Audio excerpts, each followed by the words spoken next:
اور جیسے ابھی آپ نے سنا کہ من احیاھا فکأنما احیا الناس جميعا، اے لوگوں دیکھو اگر تم نے ایک انسان کو بھی زندہ کیا.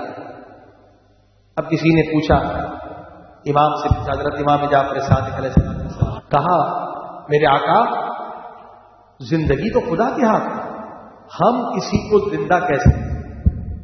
کہ قرآن کہہ رہا ہے کہ من احیاھا فکأنما احیا الناس جميعا، اگر تم نے کسی کو زندہ کیا تو اس کا اجر اتنا ہے گویا تم نے ایک آدمی کو زندہ نہیں کیا، سارے انسانوں کو زندہ کیا. تو امام نے جواب دیا یہاں زندہ کرنے سے مراد کسی کو ہدایت دینا، گائیڈ کرنا. اگر ایک انسان شراب کے نشے میں دھت ہے، نماز سے دور ہے،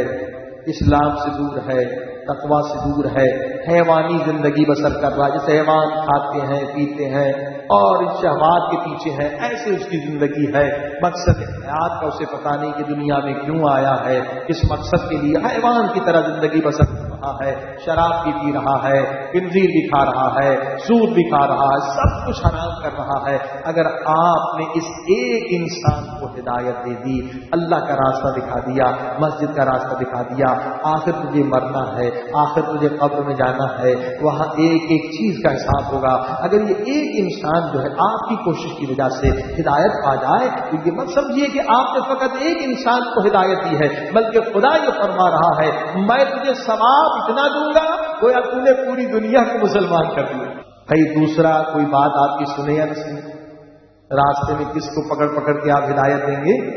لیکن جو بچہ آپ کے گھر میں ہے، جو آپ کے تابع ہے، جس کی پرورش آپ کر رہے ہیں، یہ کتنا بڑا اللہ نے موقع دیا ہے. کسی ایک بچے کو اگر آپ کو اللہ نے ایک بچہ دیا، ایک بچے کو ہدایت کر دیں، اگر 2 بچے ہیں تو 2 کی، 3 ہیں تو 3 کی، تو اجر اتنا ہے گویا پورے دنیا کے انسانوں کو آپ نے ہدایت.